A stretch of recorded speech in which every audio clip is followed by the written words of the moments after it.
Di dunia akademik, kita sering melihat banyak orang berlomba-lomba menjadi yang paling tahu. Gelar, publikasi, seminar, dan argumen ilmiah sering menjadi panggung adu gengsi.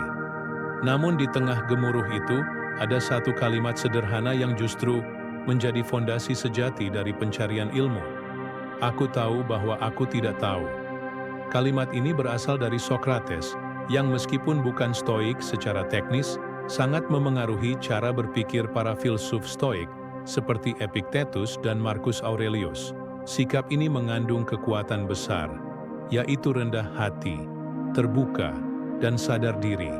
Semua nilai inti dalam stoikisme dan dunia keilmuan yang sejati. Ini bukan hanya tentang filsafat, tetapi tentang bagaimana kita sebagai pencari ilmu bisa bersikap lebih jernih, tenang, dan terbuka. Dalam 8 bab ke depan, kita akan menyelami bagaimana stoikisme mengajarkan cara belajar yang lebih bijak, bukan hanya lebih pintar. Di dunia yang penuh tekanan untuk selalu terlihat tahu, mengakui bahwa kita tidak tahu bisa terasa seperti kelemahan. Tapi bagi stoik, justru di sanalah letak kekuatan sejati. Dunia akademik dan ilusi kepintaran. Dalam ruang kelas, seminar, atau forum ilmiah, kita sering merasa tertekan untuk berbicara, bahkan ketika kita belum benar-benar paham. Ada semacam budaya tidak tertulis. Lebih baik terlihat tahu daripada jujur tidak tahu. Padahal, sikap ini justru menjauhkan kita dari inti ilmu, yaitu pencarian kebenaran. Marcus Aurelius menulis dalam Meditations, "Jika seseorang menunjukkan bahwa aku keliru atau berpikir salah, aku akan dengan senang hati mengubah pendapatku." Mencari kebenaran tidak pernah merugikan seseorang. Apa yang merugikan adalah bertahan dalam kebohongan dan ketidaktahuan. Sikap terbuka terhadap koreksi bukanlah tanda kelemahan, melainkan keberanian intelektual. Socrates dan akar kerendahan hati intelektual. Socrates, meski hidup sebelum era stoikisme, sangat dihormati oleh para filsuf stoik karena satu sikap utamanya, rendah hati terhadap pengetahuan. Saat para ahli mengklaim tahu segalanya, Socrates berkata, "Aku tahu bahwa aku tidak tahu." Ini bukan sekadar kata-kata merendah. Ini adalah pengakuan tulus bahwa semakin kita belajar, semakin kita sadar bahwa pengetahuan kita terbatas. Dan kesadaran akan keterbatasan akan membuka pintu bagi pertumbuhan. Ada 2 jenis ketidaktahuan. Pertama, ketidaktahuan yang disadari. Ini adalah awal dari kebijaksanaan. Kedua, ketidaktahuan yang sombong, yaitu ketika seseorang tidak tahu, tapi berpura-pura tahu dan menolak belajar. Stoikisme mendorong kita untuk selalu berada di posisi pertama, menyadari bahwa kita masih belajar dan selalu akan belajar. Epictetus berkata, adalah mustahil bagi seseorang untuk mulai belajar sesuatu yang ia rasa sudah ia ketahui. Ketika kita merasa sudah tahu segalanya, kita berhenti membuka ruang belajar. Ilmu bukan alat pamer, tapi jalan menuju kebijaksanaan. Ilmu sejati bukan untuk unjuk gigi. Ilmu sejati adalah untuk memperbaiki cara hidup, memperluas pengertian, dan menyentuh kebenaran. Dalam stoikisme, belajar bukan demi status sosial, tapi demi kebijaksanaan batin. Bagi Marcus Aurelius, menjadi kaisar Romawi tak membuatnya berhenti belajar. Ia menulis catatan pribadi yang kini kita kenal sebagai Meditations, untuk menata pikirannya sendiri, bukan untuk dipamerkan. Ia tahu bahwa kekuasaan tidak menjamin kebenaran. Belajar adalah proses pribadi yang jujur, bukan pertunjukan publik. Kita bisa mulai latihan stoikisme hari ini. Saat kamu tidak tahu sesuatu, ucapkan saja, "Saya tidak tahu, tapi saya ingin tahu." Itu bukan kegagalan, itu permulaan. Kita tidak dilahirkan tahu segalanya. Bahkan para ilmuwan terbesar pun pernah salah. Einstein, Newton, Galileo. Tapi mereka semua memiliki satu kesamaan. Kerendahan hati untuk terus belajar. Mengakui bahwa kita tidak tahu bukan tanda kelemahan, tetapi fondasi dari kekuatan intelektual dan spiritual. Dalam Stoikisme, ini adalah langkah awal menuju kebijaksanaan yang sejati.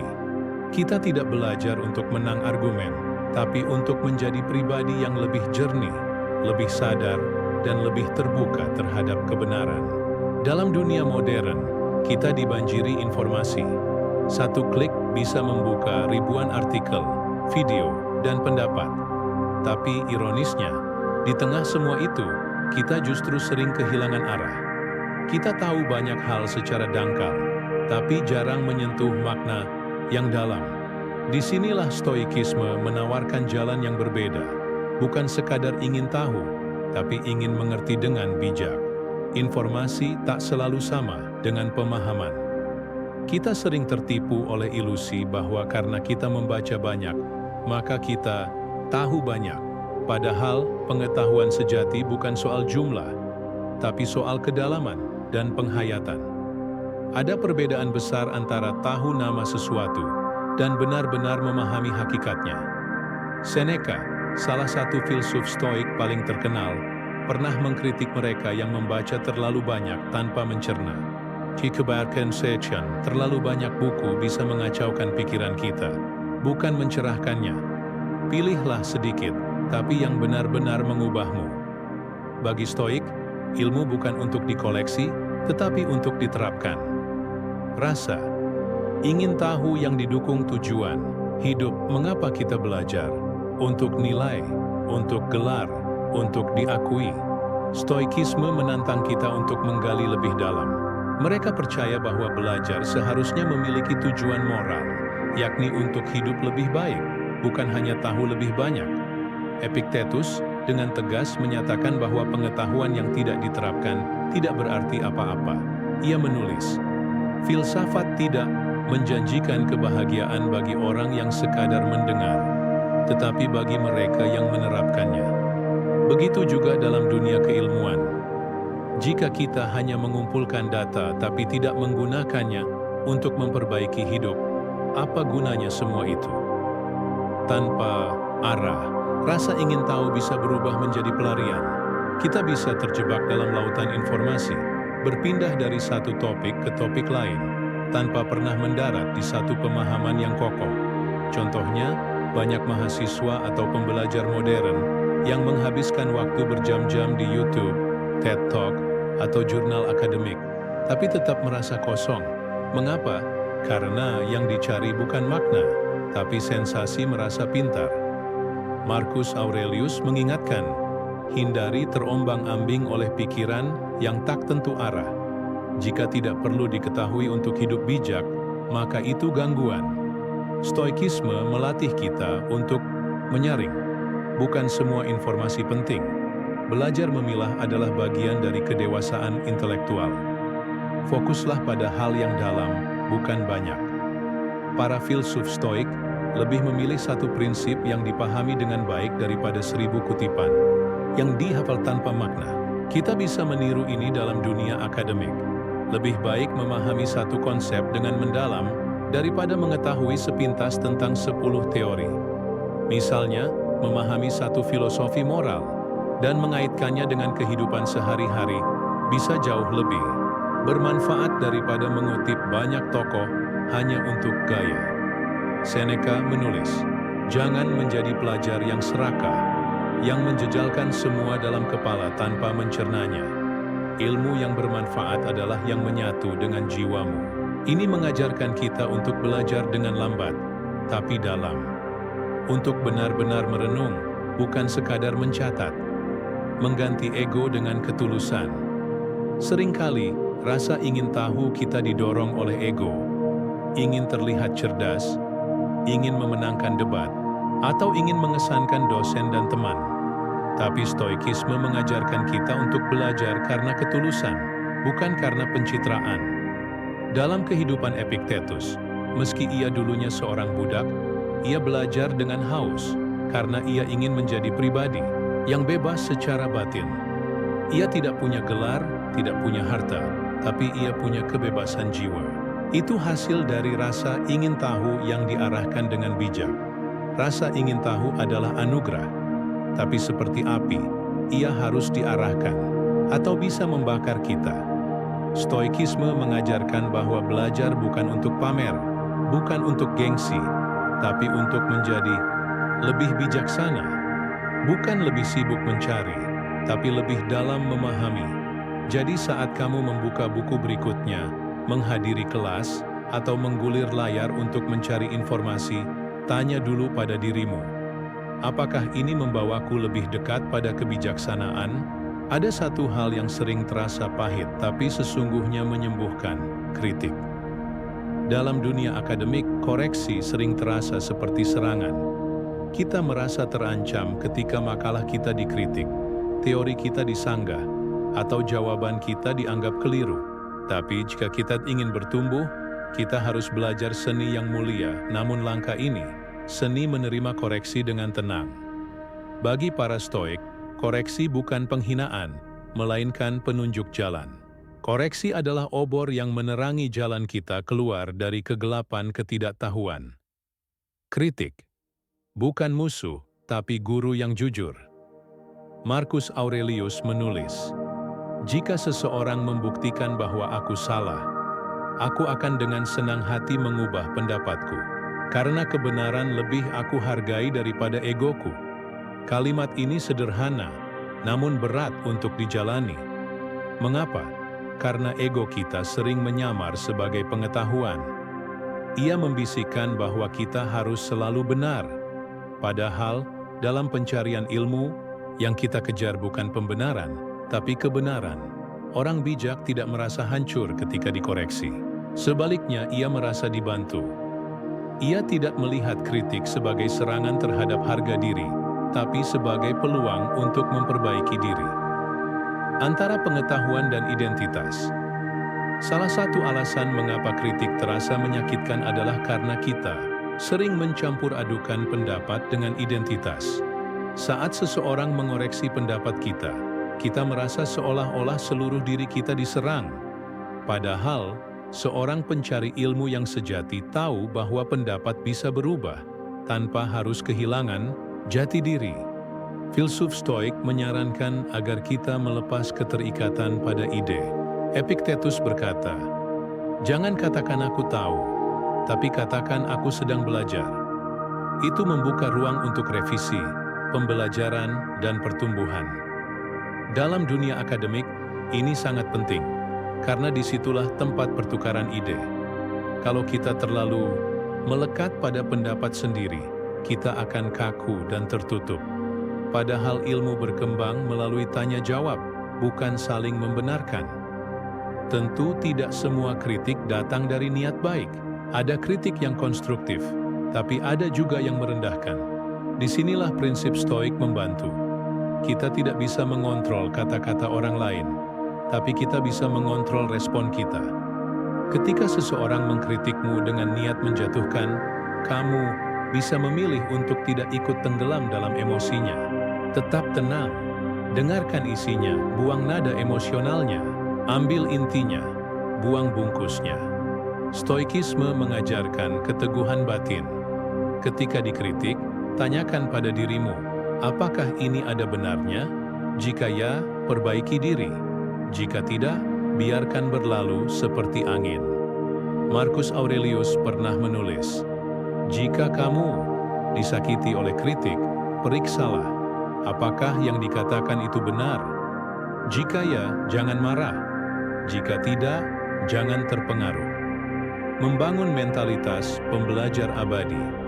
Salah satu sikap Stoik yang paling penting dalam belajar adalah kita tidak pernah selesai belajar. Tidak ada titik di mana seseorang bisa berkata, "Aku sudah tahu semuanya." Bahkan Sokrates yang agung pun berkata bahwa satu-satunya yang ia tahu adalah bahwa ia tidak tahu.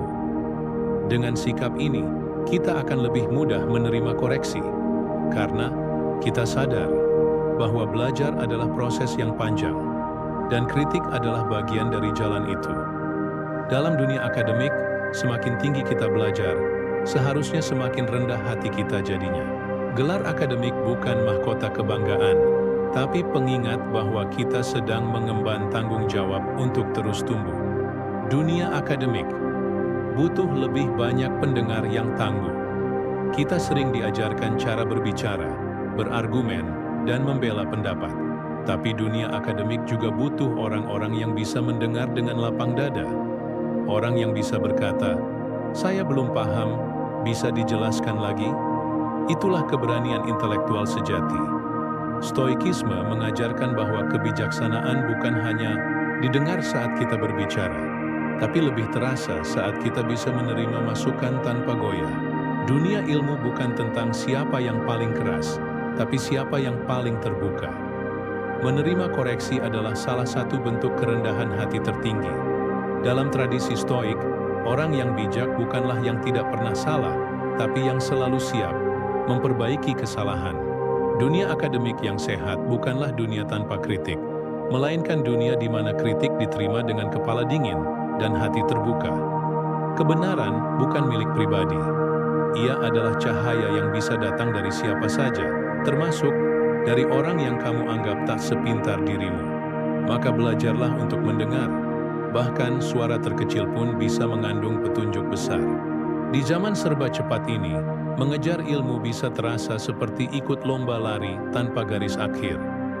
Banyak dari kita belajar bukan karena ingin menjadi bijak, tapi karena ingin cepat menjadi seseorang. Gelar harus diraih, nilai harus tinggi, publikasi harus banyak. Semua itu tak salah. Tapi jika kita tidak hati-hati, kita akan kehilangan esensi belajar dan tenggelam dalam badai ambisi dan distraksi. Stoikisme, dengan napas keheningannya, mengajarkan kita untuk tenang dalam badai.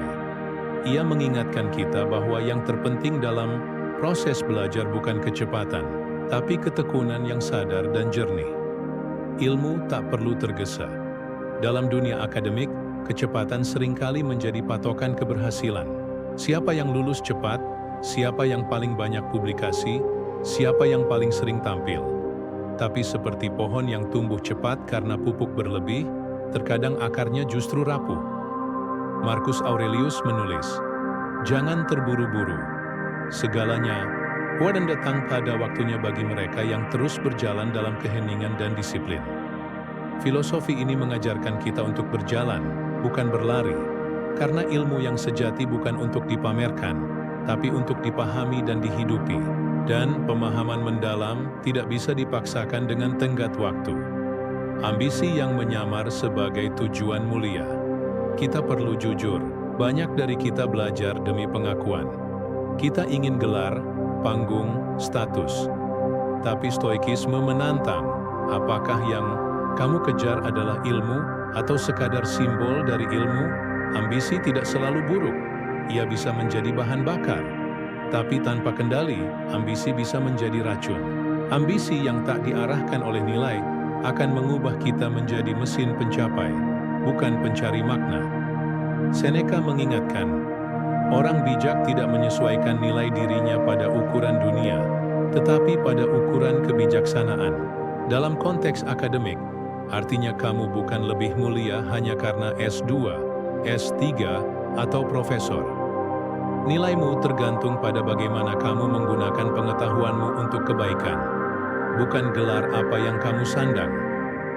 Bisingnya dunia, sepinya pikiran hari ini, distraksi datang dari mana-mana, media sosial, notifikasi HP, kabar kompetitor, tekanan orang tua, keinginan untuk terlihat aktif.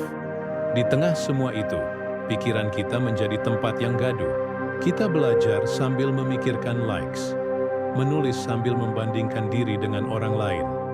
Epictetus berkata, tidak mungkin bagi seseorang untuk memiliki jiwa yang damai jika ia terus-menerus mendengar keramaian dunia, tetapi tidak pernah mendengar suara batinnya sendiri. Fokus adalah keterampilan langka di dunia modern. Bukan hanya duduk lama di depan buku, tapi hadir sepenuhnya pada satu hal, satu pikiran, satu tujuan. Marcus Aurelius, meski seorang kaisar, tetap menyisihkan waktu untuk menulis renungan tiap pagi dan malam. Ia sadar, di tengah kekuasaan dan tanggung jawab yang besar, ia butuh keheningan untuk menjaga kejernihan pikiran. Sebagai pelajar atau akademisi, kita bisa meniru hal ini. Sediakan waktu sunyi sebelum belajar. Jauhkan diri dari gawai sesaat. Mulailah dengan pertanyaan, apa yang ingin kupahami hari ini? Bukan sekadar selesaikan. Tulis refleksi pendek setelah belajar. Dengan rutinitas ini, belajar bukan lagi perlombaan, tapi praktik hidup.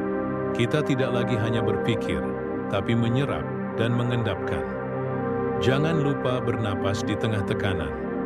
Seringkali kita terlalu tegang. Kita belajar seolah dunia akan runtuh jika kita gagal ujian, atau terlambat sidang skripsi, atau kalah saing. Padahal, Stoikisme mengajarkan kita untuk memandang kegagalan sebagai bagian dari jalan. Epictetus berkata, hal-hal eksternal bukan milik kita. Yang bisa kita kendalikan hanyalah sikap batin kita terhadapnya. Jadi saat kamu merasa tertekan, berhenti sejenak, tarik napas, tanyakan pada dirimu, apakah ini sungguh masalah besar atau hanya ketakutan pikiran? Apakah aku bisa memilih untuk tetap tenang? Walau hasil belum pasti, tenang bukan berarti pasrah. Tapi tenang berarti tidak dikendalikan oleh kekacauan di luar. Itu adalah kekuatan sejati.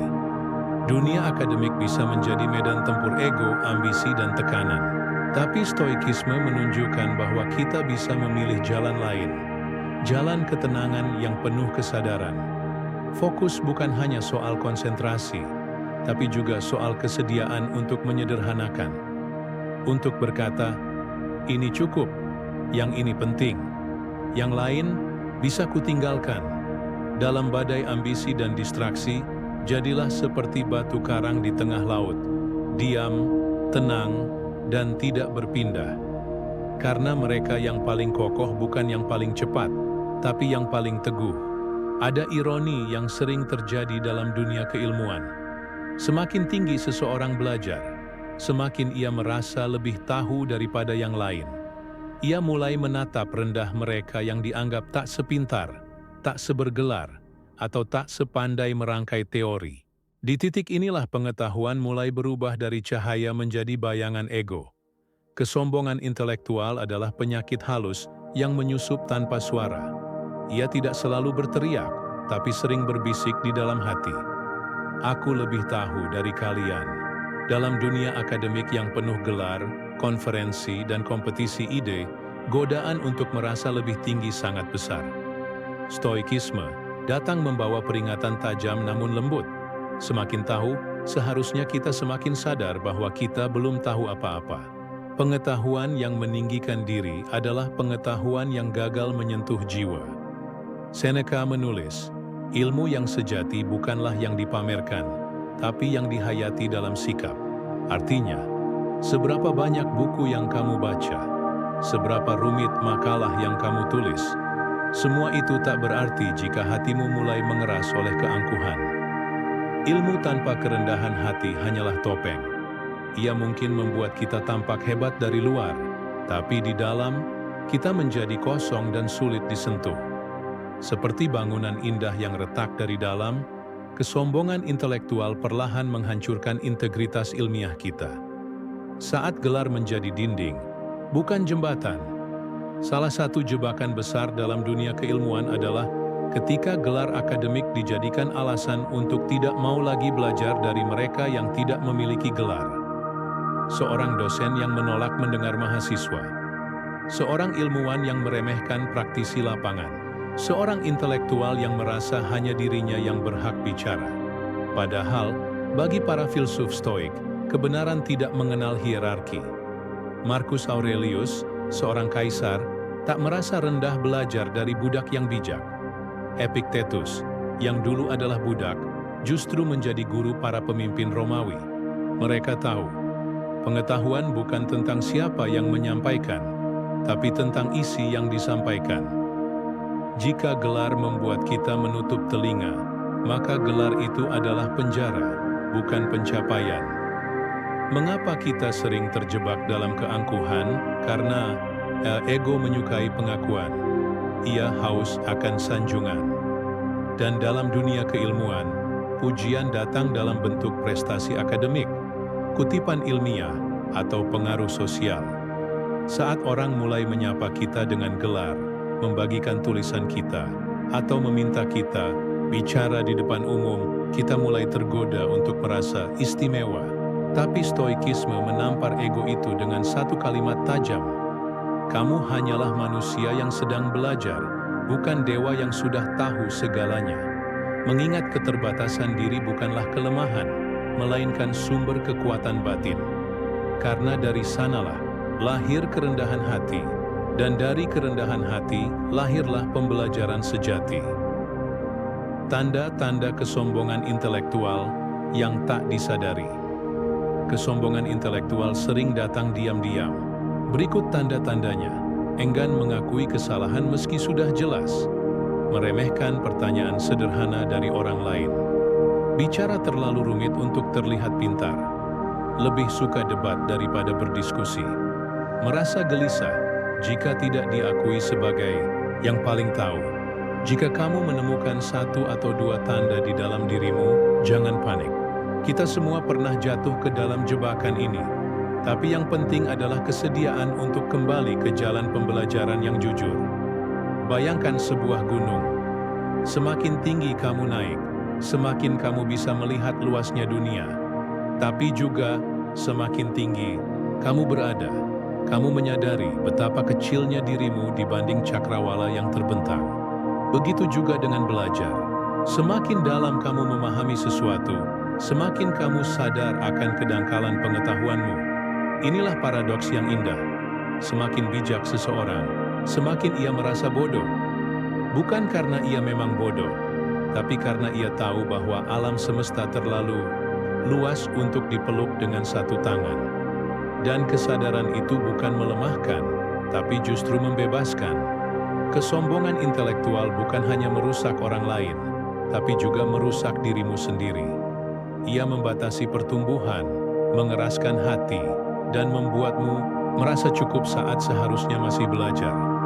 Filosofi Stoik mengajak kita untuk melihat pengetahuan seperti air, mengalir, membersihkan, memberi manfaat tapi tidak pernah menetap di satu tempat dan berkata, "Aku sudah penuh." Jadilah seperti murid yang tak pernah selesai. Karena dari sanalah kebijaksanaan sejati tumbuh, bukan dari banyaknya pengetahuan, tapi dari kesediaan untuk selalu merendah di hadapan kebenaran. Kita sering mengira bahwa kita berpikir dengan logika, tapi jika kita cukup jujur, kita akan mengakui banyak keputusan kita tidak murni lahir dari akal, melainkan dari keinginan, ketakutan, prasangka, dan dorongan sesaat. Pikiran manusia bukan cermin yang jernih, melainkan kaca yang sering buram oleh bias dan emosi. Dalam dunia keilmuan, ini bisa menjadi masalah serius. Kita bisa salah menilai ide orang lain hanya karena tidak menyukai kepribadiannya. Kita bisa menyangkal data yang meruntuhkan teori kita hanya karena ego tak mau dikoreksi. Kita bisa memilih topik penelitian bukan karena ia penting, tapi karena kita ingin terlihat hebat. Stoikisme hadir sebagai ajakan untuk berpikir dengan kejernihan. Ia tidak menghilangkan emosi, tapi mengajak kita mengendalikannya. Ia tidak menolak intuisi, tapi menimbangnya dengan akal sehat. Ia tidak membuat kita dingin, tapi mengajarkan kita untuk tidak dikendalikan oleh badai batin sendiri. Pikiran adalah tanah, emosi adalah cuaca. Para filsuf Stoik sering menggunakan metafora alam. Salah satu yang menarik adalah melihat pikiran kita seperti tanah, dan emosi seperti cuaca. Cuaca bisa berubah-ubah, kadang cerah, kadang mendung, kadang badai. Tapi tanah akan tetap di tempatnya, kecuali jika diguncang oleh gempa besar. Tugas kita adalah merawat tanah pikiran, agar tidak mudah tererosi oleh badai emosi. Karena jika kita biarkan amarah, iri, takut, atau bangga berlebihan masuk ke dalam keputusan-keputusan akademik kita, maka ilmu yang kita bangun tidak lagi berpijak pada kebenaran, melainkan pada kepentingan pribadi. Epictetus berkata, bukan hal-hal yang mengganggumu, tapi cara berpikirmu tentang hal-hal itu. Bias pikiran yang menyelinap diam-diam. Dalam dunia filsafat modern, ada istilah cognitive bias. kecenderungan sistematis dari manusia untuk berpikir secara keliru. Menariknya, para filsuf Stoik telah mengenal bentuk-bentuk bias ini sejak ribuan tahun lalu, meski dengan istilah yang berbeda. Beberapa bias yang sering muncul dalam proses belajar. Confirmation bias adalah hanya mencari informasi yang menguatkan keyakinan kita dan menolak yang bertentangan. Saya yakin teori ini benar, jadi saya hanya ambil data yang mendukungnya. Ego-driven bias, menolak kritik karena menyentuh harga diri. Kalau saya akui salah, maka saya terlihat bodoh. Status quo bias, malas mempelajari ide baru karena terlalu nyaman dengan yang lama. Dari dulu begini kok, kenapa harus berubah? Halo efek, menganggap orang yang kita kagumi pasti benar dalam semua hal. Karena dia profesor, pasti teorinya paling tepat.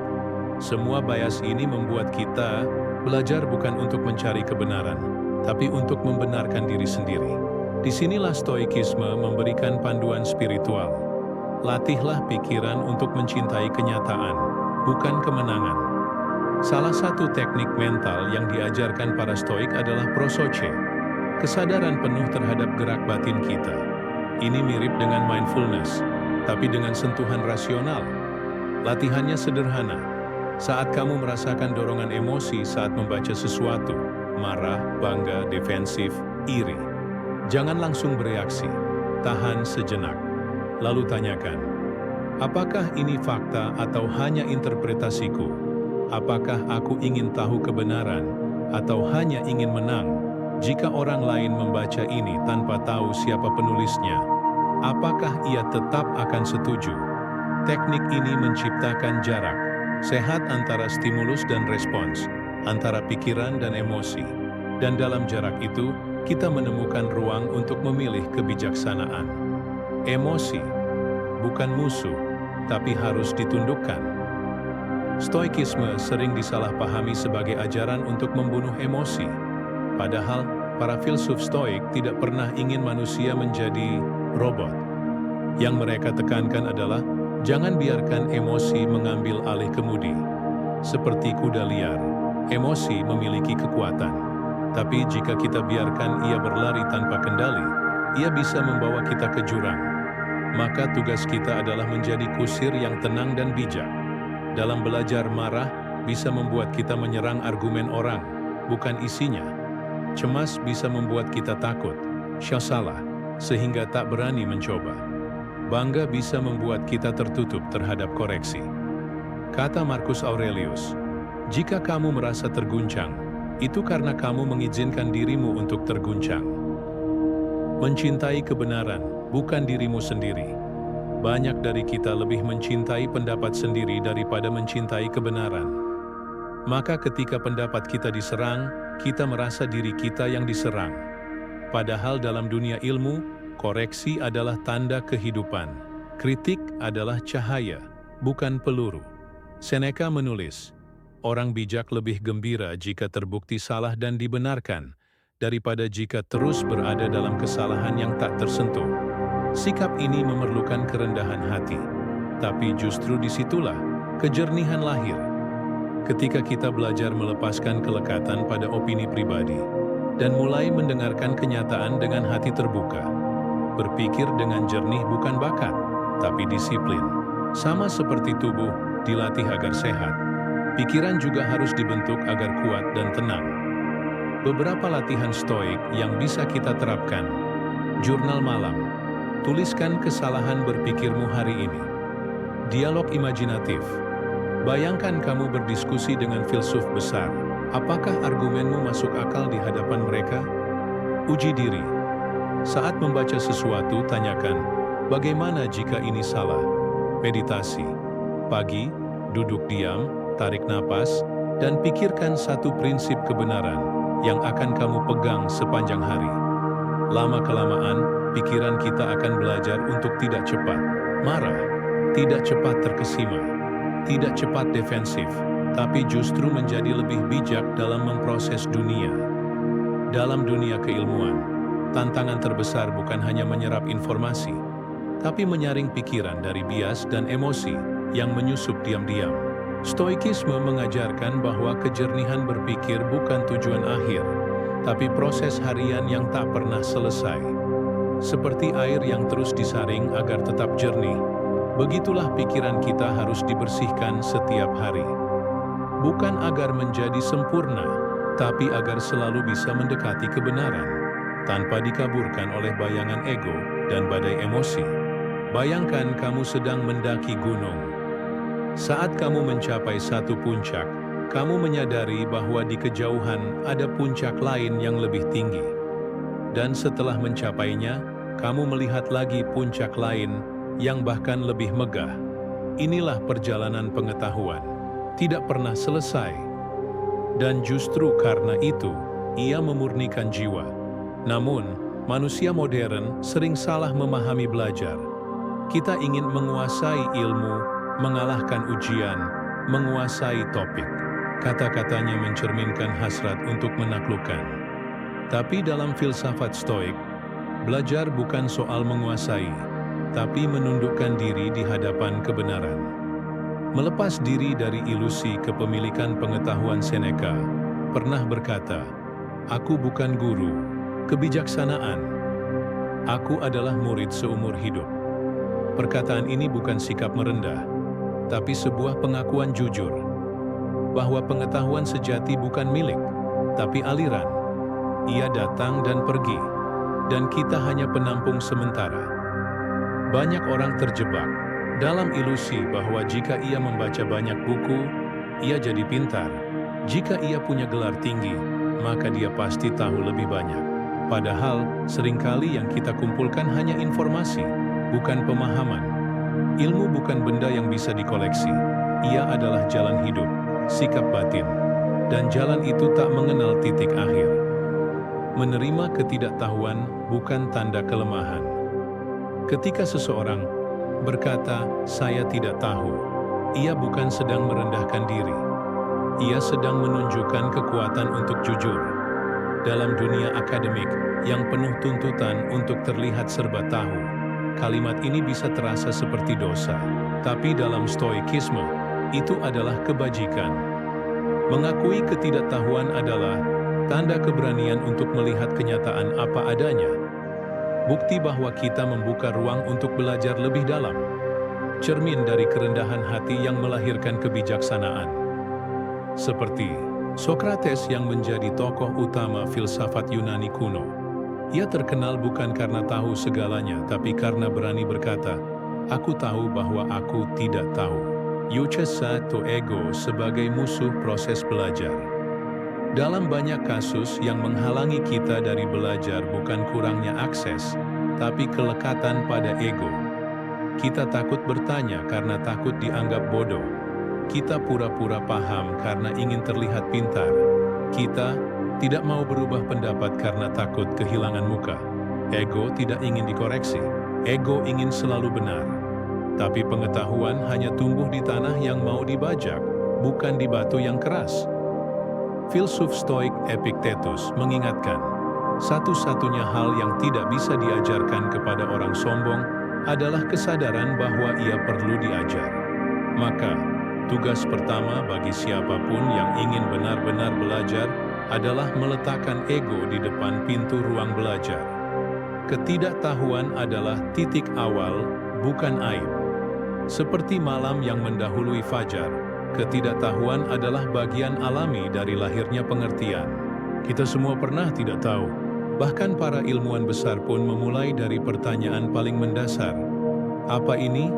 Atau, mengapa bisa begitu? Anak kecil tidak malu bertanya.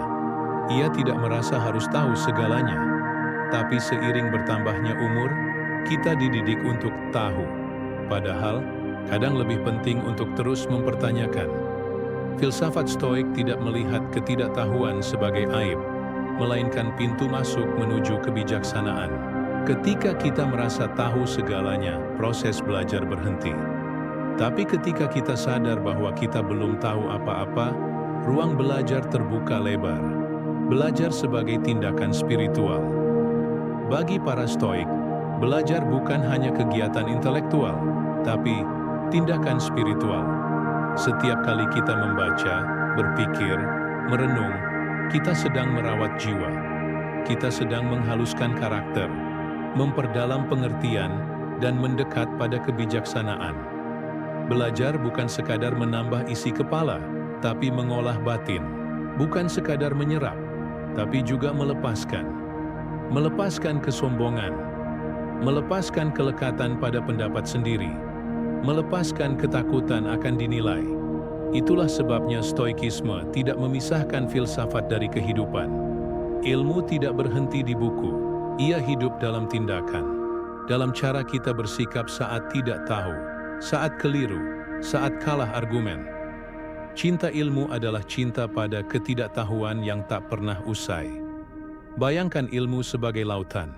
Kita mungkin bisa menimba airnya, mempelajari arusnya, bahkan berlayar di atasnya.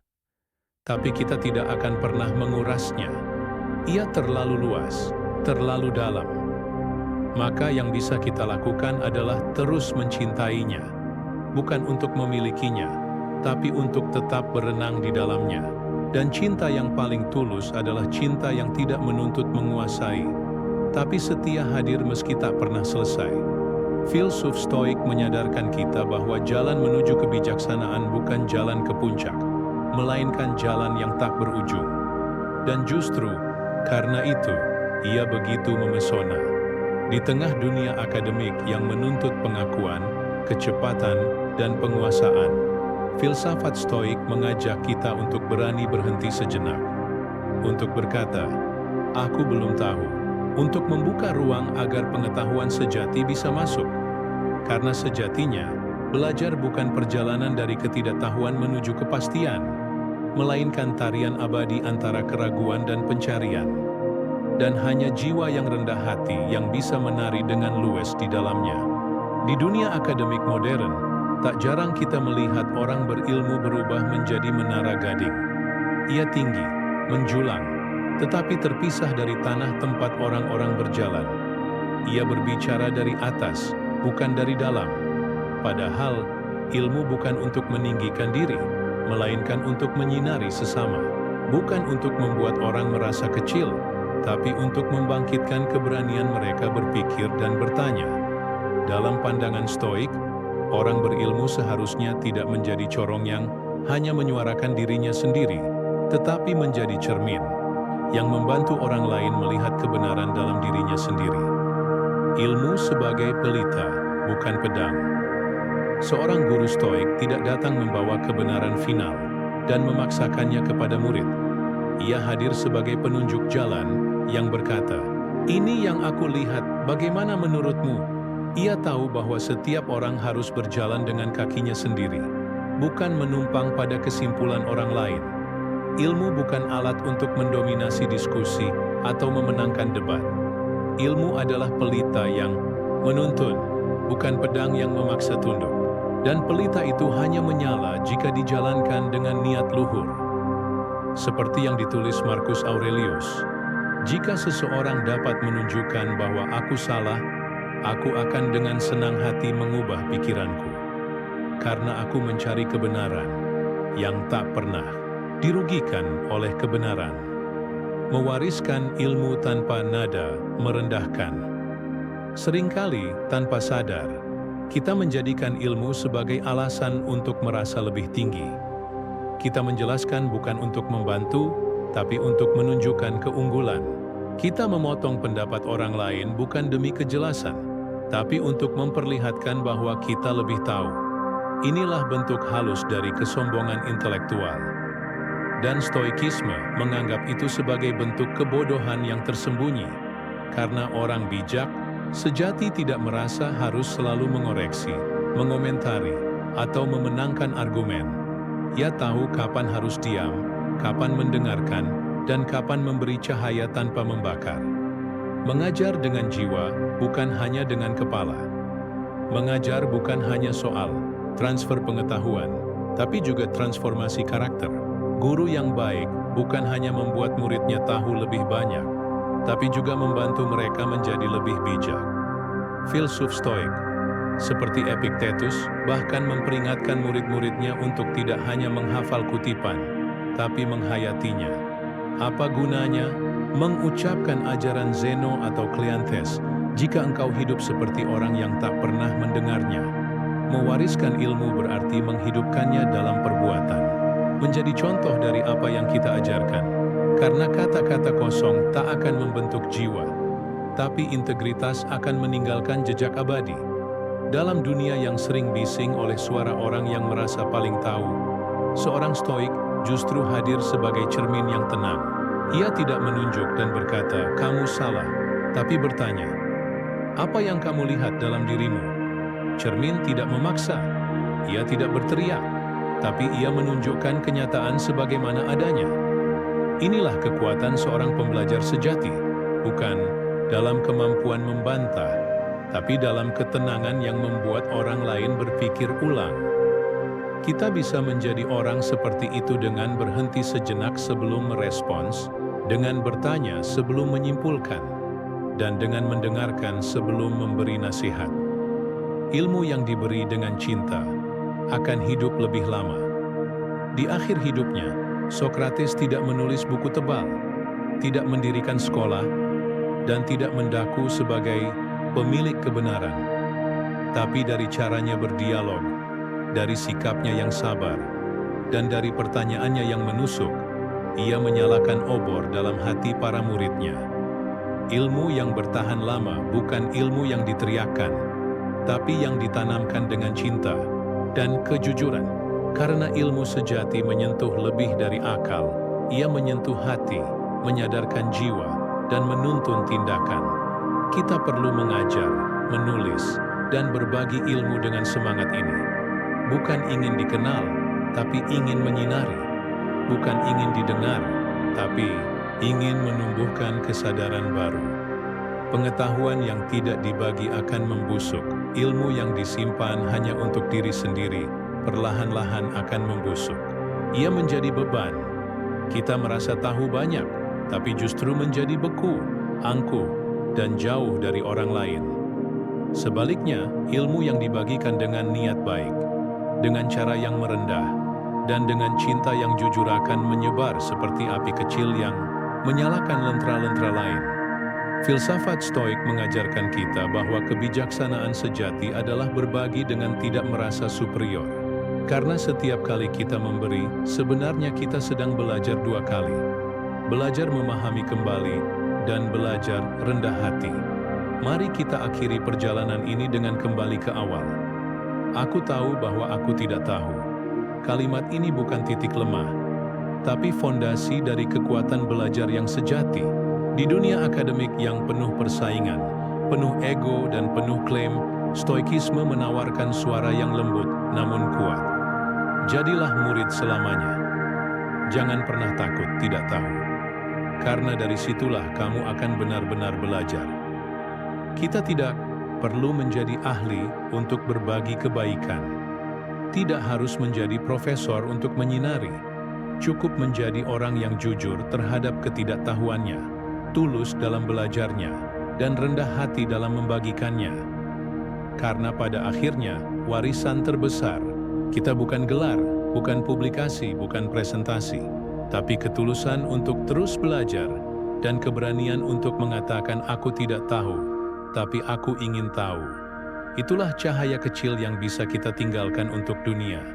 Dan semoga dari cahaya kecil itu akan lahir banyak pelita lain yang menyinari generasi berikutnya dengan rendah hati, dengan kejujuran, dan dengan keberanian untuk tetap menjadi murid dalam hidup ini.